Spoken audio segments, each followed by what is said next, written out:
Hello everyone, good morning to all of you.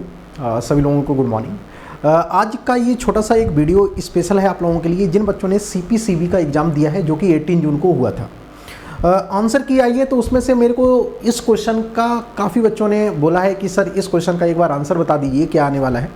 तो इस question को मैंने देखा तो इस क्वेश्चन में आंसर की में पूरा कंप्लीटली यहाँ पे ब्लेंडर किया गया है। ठीक है, आंसर की आप लोग क्वेश्चन पहले आराम से पढ़ लेंगे। पहले मैं आपको पेपर दिखा देता हूँ और क्वेश्चन का आंसर की दिखा देता हूँ, फिर मैं इसके सॉल्यूशन पर भी डिस्कस करूँगा और इसका राइट आंसर क्या होने वाला है इस पर भी हम लोग यहाँ पे डिस्कस करने वाले हैं।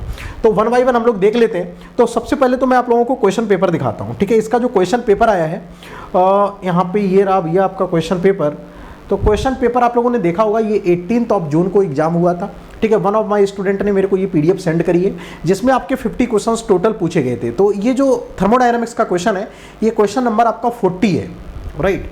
ये आपके टोटल 50 नंबर ऑफ क्वेश्चंस पूछे गए थे जिसमें क्वेश्चन नंबर थर्मोडायनामिक्स का है जहाँ पे बच्चों को प्रॉब्लम आ रही है कि इसका सर राइट आंसर क्या होना चाहिए। क्योंकि आप लोगों को पता ही है कि ऐसे एग्जाम में जहाँ पे आप लोगों के क्वेश्चंस इजी होते हैं वहाँ पे आपका एक एक दो नंबर का भी एक क्वेश्चन आपका इनकेस गलत हो जाता है और सही हो जाता है तो उसमें आपका बहुत ज़्यादा रैंक चेंज हो जाता है और सिलेक्शन होने के चांसेस भी वहीं पर अटक जाते हैं। कभी कभी एक एक दो नंबर, जैसा कि आपने बार्क में देखा होगा, बार्क में मैक्सिमम बच्चों के साथ ऐसा होता है किसी का एक क्वेश्चन से रह गया, 2 क्वेश्चन से रह गए, क्योंकि वहाँ पे क्वेश्चंस आपके इजी होते हैं। तो वो सारे इजी क्वेश्चंस तो बच्चे कर ही लेते हैं। इसके बाद जो क्वेश्चन ऐसे होते हैं जो आप लोगों के गेम चेंज करते हैं वो आपका गलत हो जाता है तो फिर वहाँ से तो आप लोग पीछे हो जाते हो। तो क्वेश्चन नंबर 40 पर हम लोग यहाँ पे डिस्कशन करेंगे। आप लोग आराम से देख रहे होंगे, ये क्वेश्चन नंबर आप लोगों का 40 है जो कि थर्मोडायनामिक्स का एंट्रोपी का कॉन्सेप्ट यहाँ पे पूछा गया है। ठीक है, एंट्रोपी का कॉन्सेप्ट पूछा गया है, आप लोग सारे लोग रीड भी कर सकते हैं। यहाँ पे ये क्वेश्चन है, अभी मैं आप लोगों को PDF में भी दिखा दूंगा, मैंने इसका टाइप भी क्वेश्चन करवा रखा है।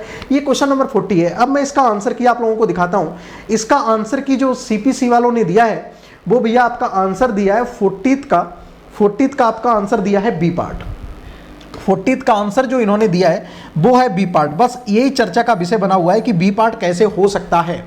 सारी पॉसिबिलिटी मैंने ट्राई करी, पहले मैं आप लोगों को क्वेश्चन दिखा देता हूं। सारी मैंने इसमें पॉसिबिलिटी ट्राई करी कि B किसी भी तरीके से, ऐसा तो नहीं है बन सकता है, फिर भी हम लोगों ने ट्राई किया, लेकिन B आपका किसी भी तरीके से नहीं बन रहा था। एक बार हम लोग क्वेश्चन को भी यहाँ पे डिस्कस कर लेते हैं, मुझे लगता है कि सारे बच्चों को क्वेश्चन आप लोग का आराम से दिख रहा होगा। 1 मिनट का मैं आप लोगों को टाइम दूंगा, पहले आप सारे बच्चे इस क्वेश्चन को रीड करें। जिन बच्चों ने CPCB का एग्जाम दिया है वो लोग तो रीड करेंगे ही और आप लोग इसको चैलेंज भी करेंगे। ठीक है, क्योंकि ये मैंने मॉर्निंग में आपको वीडियो इस वजह से प्रोवाइड किया है क्योंकि इसकी डेड लाइन भी है। आज 3 बजे तक सबमिट भी आपको करना है कि 3 बजे तक आपको चैलेंज एक्सेप्टेड होगा, इसके बाद आप लोगों का चैलेंज नहीं कर सकते हैं। तो इस वजह से ये मैंने मॉर्निंग में सेशन रखा हुआ है कि आप लोगों को चीज़ें पहले से पता चल जाएँ तो आप उसके बिहाफ पर चैलेंज कर पाएँ। चलो भाई ठीक है, तो इसके मैं अब सॉल्यूशन की बात करता हूं। पहले सारे बच्चों ने मुझे लगता है क्वेश्चन को रीड कर लिया होगा, जिन लोगों ने नहीं रीड किया है तो वो लोग मेरे साथ साथ रीड कर लेंगे। ठीक है, चलो भाई ठीक है, 1 मिनट। जिन लोगों ने नहीं रीड किया है वो लोग साथ साथ में रीड कर लेंगे।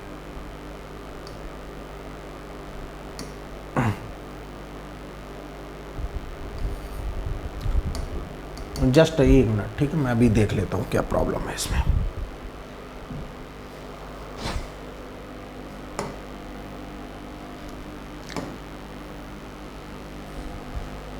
चलो फिर मैं इसको दोबारा डाउनलोड कर लेता हूं।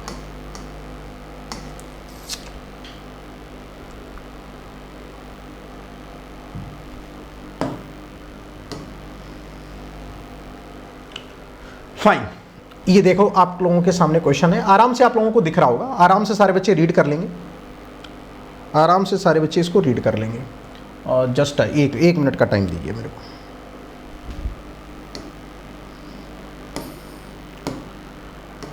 ठीक है, चलो बेटे ठीक, ये क्वेश्चन सारे बच्चों को आराम से दिख रहा होगा, राइट, सभी लोगों को दिख रहा होगा। ठीक है, परफेक्ट। चलो तो आराम से सारे बच्चे रीड कर लेंगे। अब मैं इसके क्वेश्चन के एक्सप्लेनेशन की बात करूंगा। तो देखो क्वेश्चन में क्या बोला रखा है, क्वेश्चन में 2 प्रोसेस हैं एक्चुअली। क्वेश्चन में बोला गया है nitrogen is compressed adiabatically and reversible in a piston cylinder assembly real process. एक आपका जो रियल प्रोसेस है जो कंप्रेस किया जा रहा है एडियाबेटिकली रिवर्सिबल, ठीक है। एक दूसरा इन्होंने प्रोसेस आइडियल लिया है जो कि सेम स्टेट के लिए चेंज कर रहा है, सेम चेंज इन स्टेट में हो रहा है, लेकिन प्रोसेस आपका कैसा है, रिवर्सिबल। राइट। अब क्वेश्चन में पूछा है the entropy change of the surrounding in the real and identical is given by this. ठीक है, आप लोगों का यहां पे दे रखा है कि सराउंडिंग का रियल के लिए इतना है, आइडियल के लिए इतना है। तो अब इसमें से चारों में से कौन सा ऑप्शन होगा? आपके दो प्रोसेस हैं। जब भी आपने पढ़ा, आपको मैंने जब क्लासिकल थर्मोडायनामिक्स प्लस पर पढ़ाया था तो आपको वहां पे मैंने एक छोटा सा कॉन्सेप्ट बताया था, सारे बच्चों को याद होगा, कि entropy is the state function. As you know, entropy is the state function. तो वो प्रोसेस पर डिपेंड नहीं करता है, चाहे वो आपका पाथ पर डिपेंड नहीं करेगा, चाहे वो रिवर्सिबल प्रोसेस हो उस पर भी नहीं डिपेंड करेगा, इरिवर्सिबल प्रोसेस है उस पर भी नहीं डिपेंड करेगा, चेंज उसका डिपेंड नहीं करेगा, क्योंकि सेम स्टेट के लिए आप चेंज किसी भी प्रोसेस के लिए निकालोगे वो सेम निकल के आएगा, क्योंकि entropy is the state function. तो मैं इस डायग्राम से भी आपको समझाने की कोशिश करता हूं। तो ये टेम्परेचर वर्सेस एंट्रोपी जब भी आप कर्व बनाते थे तो मैंने बोला था कि एक आपका ये प्रोसेस है, ठीक है, ये आपका वन प्रोसेस है, कुछ भी मैं बोल लूं, एक स्टेट से दूसरे स्टेट तक जा रहा है, तो मैं बोलूं कि ये अपना इरिवर्सिबल प्रोसेस है। ठीक है, ये कैसा है? अपना इरिवर्सिबल। ठीक है, ये अपना इरिवर्सिबल है। दूसरा मैं प्रोसेस बनाऊं आपका, दूसरा मैं यहां पे प्रोसेस बनाता हूं तो मैं बोलूं कि एक ये अपना रिवर्सिबल प्रोसेस है भैया, ये अपना रिवर्सिबल प्रोसेस है। तो मैं जो चेंज निकालूंगा, एंट्रोपी का जो मैं चेंज निकालूंगा, प्रोसेस जो इरिवर्सिबल का निकल के आएगा वही रिवर्सिबल निकल के आएगा, क्योंकि सेम स्टेट के लिए यहां पे चेंज किया गया है। लिसन वेरी केयरफुली, क्वेश्चन में लिखा हुआ है change, same change in state, same change in state. It means जो प्रोसेस 1 से 2 होकर जा रहा था इरिवर्सिबल के लिए, वही प्रोसेस 1 से 2 होकर जा रहा है रिवर्सिबल के लिए। इसका मतलब चेंज आपका क्या होगा? सेम होगा। तो सिस्टम में जो एंट्रोपी चेंज होगा, एक देखो एंट्रोपी चेंज होती है सिस्टम की, एक होती है सराउंडिंग की, राइट। तो जो सिस्टम की एंट्रोपी चेंज होगी वो दोनों के लिए सेम होगी। इसी वजह से क्वेश्चन में आपका सराउंडिंग का पूछा है। ठीक है, इसी वजह से क्वेश्चन में आपका क्या पूछा है? सराउंडिंग का पूछा है। तो सिस्टम की जो एंट्रोपी चेंज होगा वो सेम होगा दोनों प्रोसेस के लिए। तो यहां पे टोटल चेंज इन एंट्रोपी आपने कॉन्सेप्ट पढ़ा होगा, ये क्या होता है? Total change in entropy, change in entropy by the system and change in entropy in the system, change in entropy in the system, ठीक है, प्लस का change in entropy by the surrounding, by the surrounding. ठीक है, तो इन दोनों का जो change होता है वही आपका टोटल एंट्रोपी होता है। और सेकंड लॉ ऑफ थर्मोडायनामिक्स क्या बोलता है कि total change in entropy always या तो आपका ग्रेटर देन 0 होगा या तो इक्वल टू 0 होगा, कभी भी ये लेस देन 0 नहीं हो सकता है, कभी भी टोटल आपका निगेटिव नहीं हो सकता है। ये यूनिवर्सल लॉ है, चाहे कोई सा भी प्रोसेस हो, चाहे साइक्लिक हो, रिवर्सिबल हो, कोई भी प्रोसेस हो रिवर्सिबल हो, टोटल चेंज इन एंट्रोपी कभी भी निगेटिव नहीं होगा। लेकिन यस, इसकी जो कंडीशन होती है मैं यहां पे मेंशन कर देता हूं, लिसन वेरी वेरी केयरफुली, तभी आप इसको चैलेंज कर पाओगे, क्योंकि एक्सप्लेनेशन भी देना है। टोटल चेंज ऑफ एंट्रोपी या तो ग्रेटर देन 0 होगा या तो इक्वल टू 0 होगा। तो ये कंडीशन ऑलवेज आपकी वैलिड रहेगी, ये किसी भी प्रोसेस के लिए खत्म नहीं होगी, ये यूनिवर्सल लॉ है। Second law of the entropy, total change of entropy always आपका या तो ग्रेटर देन 0 होगा या तो 0 होगा। 0 कब होगा? जब आपका रिवर्सिबल प्लस एडियाबेटिक होगा, आइसेंट्रोपिक प्रोसेस होगा, तो आपका ये सिस्टम आपका क्या हो जाएगा? 0 हो जाएगा। ठीक है, नाउ रिवर्सिबल प्रोसेस होगा, कैसा होगा? इरिवर्सिबल, हाईली इरिवर्सिबल है तो ये पॉजिटिव हो जाएगा। ठीक है, हाईली इरिवर्सिबल है तो ये पॉजिटिव हो जाएगा। ठीक है, और रिवर्सिबल प्लस एडियाबेटिक है तो ये आपका 0 हो जाएगा। अब मैं बात करता हूं यहां पे, सर ये सराउंडिंग का पूछा गया है, यहां पे किसका चेंज इन एंट्रोपी पूछा गया है? सराउंडिंग का पूछा गया है। ठीक है, आपका ये वाला पार्ट पूछा गया है, सराउंडिंग का कितना चेंज इन एंट्रोपी होगा। तो लिसन वेरी केयरफुली, तो चेंज इन एंट्रोपी जो सराउंडिंग का होगा, ठीक है, जो सराउंडिंग का होगा वो आपका 0 किसके लिए हो जाए? वो आपका ग्रेटर देन 0 या पॉजिटिव किसके लिए हो जाएगा? जब इरिवर्सिबल प्रोसेस होगा। ये आपका ग्रेटर देन 0 यानी कि पॉजिटिव कब हो जाएगा? जब आपका प्रोसेस हाईली इरिवर्सिबल होगा। ठीक है, प्रोसेस कैसा होगा? हाईली इरिवर्सिबल होगा। यहीं पे मैं बात करता हूं रिवर्सिबल प्रोसेस की, तो change in entropy for surrounding equal to 0 हो जाएगा। कब? जब प्रोसेस आपका कैसा होगा? रिवर्सिबल प्रोसेस होगा। जब प्रोसेस आपका कैसा होगा? रिवर्सिबल प्रोसेस होगा। तो यानी कि जो इसका आंसर आना चाहिए, यानी कि जो इसका आंसर आना चाहिए वो आना चाहिए भैया डी पार्ट, वो आना चाहिए डी पार्ट, राइट। सराउंडिंग का आपका पॉजिटिव आ रहा है कब? तब आपका इरिवर्सिबल प्रोसेस है, तब आपका इरिवर्सिबल प्रोसेस है। और 0 कब आ रहा है? जब आपका प्रोसेस आपका कैसा है? रिवर्सिबल प्रोसेस है। ठीक है, तब प्रोसेस कैसा है? रिवर्सिबल। तो ये सराउंडिंग का कब आ रहा है? आइडियल की केस में, ठीक है, ये किसके केस में आ रहा है? आइडियल के केस में। ये आ रहा है नॉन आइडियल यानी कि इरिवर्सिबल के केस में आ रहा है। लेकिन सिस्टम की दोनों जगह क्या आ रही है? सेम आ रही है। तो इन्होंने सिस्टम की बात ही नहीं करी है, इन्होंने प्रोसेस की बात करी है। ठीक है, तो आंसर क्या आएगा? इसका डी पार्ट आएगा। अब इन्होंने क्या आंसर दे रखा है? बी पार्ट दे रखा है, जिसका तो कोई मेरे को सेंस ही नहीं मिल रहा है। सराउंडिंग का इरिवर्सिबल के लिए भैया जीरो कैसे हो सकता है? तुम खुद बताओ। इरिवर्सिबल के लिए जीरो कैसे तुम बोल दे रहे हो? ठीक है, तो ये तो जीरो होने वाला नहीं है। ठीक है, अब मैं यहां पे जस्ट बात करूंगा, ये आपका लेस देन जीरो। आइडियल के लिए सराउंडिंग का, ठीक है, change in entropy less than zero. Ideal के लिए आइडियल के लिए लेस देन जीरो तो होने का सवाल ही नहीं है। ठीक है, आइडियल का मतलब रिवर्सिबल प्रोसेस है। तो रिवर्सिबल के लिए भैया तुम लेस देन जीरो क्यों सराउंडिंग का बोल रहे हो? वो तो चेंज इन एंट्रोपी आपका सेम होगा और जो सराउंडिंग का होगा वो तो जीरो हो जाएगा, क्योंकि रिवर्सिबल मैनर में ऑपरेट कर रहा है। राइट, तो इसका आंसर आपका डी पार्ट होना चाहिए। एक्सप्लेनेशन ये रहा, इस एक्सप्लेनेशन को प्रॉपर तरीके से आप लिख देंगे कॉपी, जब भी आप क्लेम करेंगे, जब भी आप इसको चैलेंज करेंगे। राइट, और आपका इसमें एक दो पीडीएफ भी मैं आपको सोर्स भी बता देता हूं। ये जो कंटेंट है इसका सोर्स भी आप लोग, आपकी जो स्मिथ की बुक है एंट्रोपी वाले पार्ट में चला जाना, वहां पे एक दो पैराग्राफ लिखे हुए हैं जहां से मैंने ये आपको एक्सप्लेनेशन भी दिया है, वो आराम से उसका स्क्रीनशॉट लेना और चिपका देना। अदरवाइज इसको आप प्रॉपर तरीके से इस एक्सप्लेनेशन को भी चिपकाओगे तो फिर वो गलत नहीं करेंगे। आंसर भी तो किसी हालत में हो नहीं सकता है। ठीक है, तो पॉसिबिलिटी यहाँ पे आंसर डी पार्ट की बन रही है, तो इसका आंसर डी पार्ट होना चाहिए, जो कि आप लोगों को चैलेंज करना है। जिन बच्चों को लगता है कि 1-2 नंबर से सर मेरा रह जाएगा, उन बच्चों को ये चैलेंज करना है। आज इसकी लास्ट डेट है।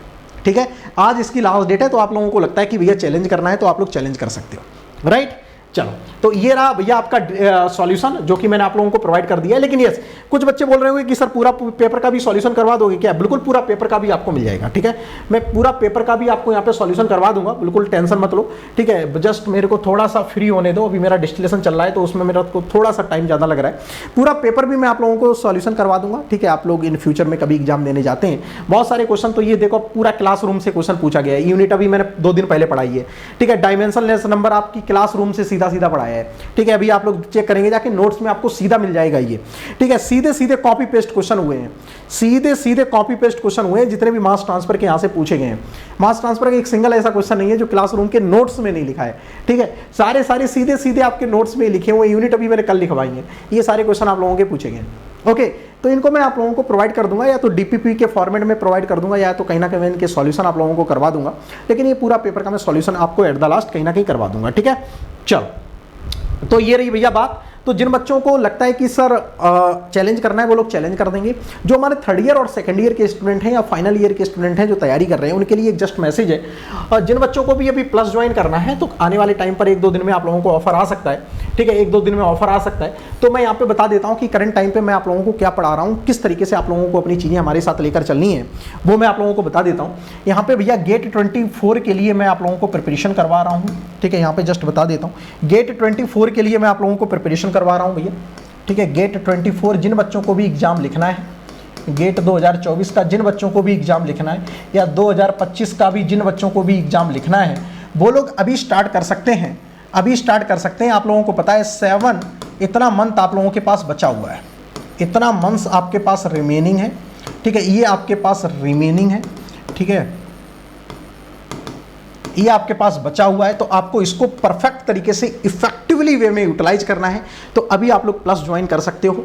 यहाँ पे आप लोग जैसे ही प्लस का सब्सक्रिप्शन लेते हो, प्लस या आइकॉनिक जो भी आप लोगों को सुटेबल लगता है, मुझे लगता है कि प्लस आपके लिए सफिशिएंट रहेगा। आइकॉनिक भी लेना चाहते हो तो आइकॉनिक भी ले सकते हो। यहाँ पे आप लोगों को थोड़ा सा एक्स्ट्रा एडवांटेज मिल जाता है। यहाँ पे आप जैसे प्लस में आते हैं तो यहाँ पे करंट टाइम पे आपका मास ट्रांसफर ऑपरेशन चल रहा है, जहाँ पे मैंने स्टार्ट किया है भैया डिस्टिलेशन।